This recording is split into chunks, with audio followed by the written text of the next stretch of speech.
घर की घंटी रोज 9 बजे बजती थी, लेकिन ये घंटी मेहमान की नहीं होती थी। ये होती थी भूख, गुस्से और तनाव की घंटी। ये कहानी है शांति देवी के घर की। शांति देवी के 2 बेटे थे, विक्रम और अमित। विक्रम की बीवी कविता और अमित की बीवी नेहा। घर में सब कुछ था, पैसा, बड़ा मकान, लेकिन सुकून सिर्फ फोटो फ्रेम में रह गया था। सुबह 7 बजे कविता फोन में रील्स देख रही होती, नेहा मेकअप टेबल पर बैठी होती और मेकअप कर रही होती। शांति देवी किचन में खुद चाय बना रही थी। क्या किस्मत पाई है, 2 बहुएं होने के बावजूद भी चाय मुझे ही बनानी पड़ रही है।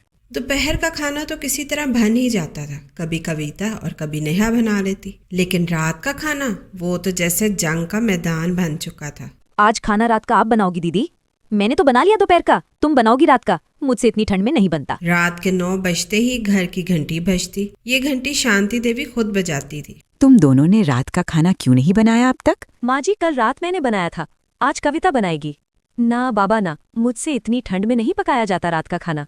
दोनों बहुएं एक दूसरे की तरफ देखती जैसे खाना नहीं जिम्मेदारी पटकनी हो। उसी वक्त विक्रम और अमित ऑफिस से आए। अमित बोला, माँ बहुत भूख लगी है, खाने लगा दो। बेटा, भूख सबको लगी है, लेकिन रसोई खाली है। दोनों बहुओं ने खाना नहीं पकाया। अमित, मैंने कल बनाया था, आज मैं नहीं बनाऊंगी खाना, आप बाहर से ऑर्डर कर लो। ठीक है, मैं बाहर से ऑर्डर करता हूँ। रोजाना अब यही सिलसिला चलने लगा। कभी पिज्जा, कभी चाउमीन, कभी पनीर चिल्ली। शांति देवी को बाहर के खाने पसंद नहीं थे। पैसे जा रहे थे, सेहत जा रही थी और घर का सुकून भी। शांति देवी कुछ कहती नहीं थी, लेकिन हर रात वो बाहर के खानों से तंग आ गई थी। वो ज्यादा खा नहीं पाती थी, इसलिए भूखी चुपचाप अपने कमरे में चले जाती। एक रात शांति देवी को कमजोरी महसूस होने लगी। बहुओं को खाने का कहने की भी ताकत नहीं रही थी। कमरे से बाहर ही नहीं आ सकी। नेहा किचन में आई। कविता बोली, आज माँ जी ने खाना बनाने का नहीं कहा, लगता है सो गई होंगी। पर भूखे पेट सो गई क्या? माँ!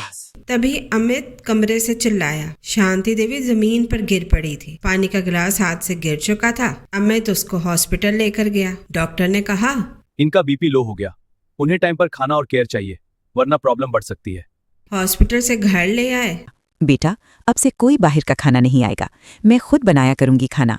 अब से अपने बच्चों को खुद बना कर दूंगी खाना।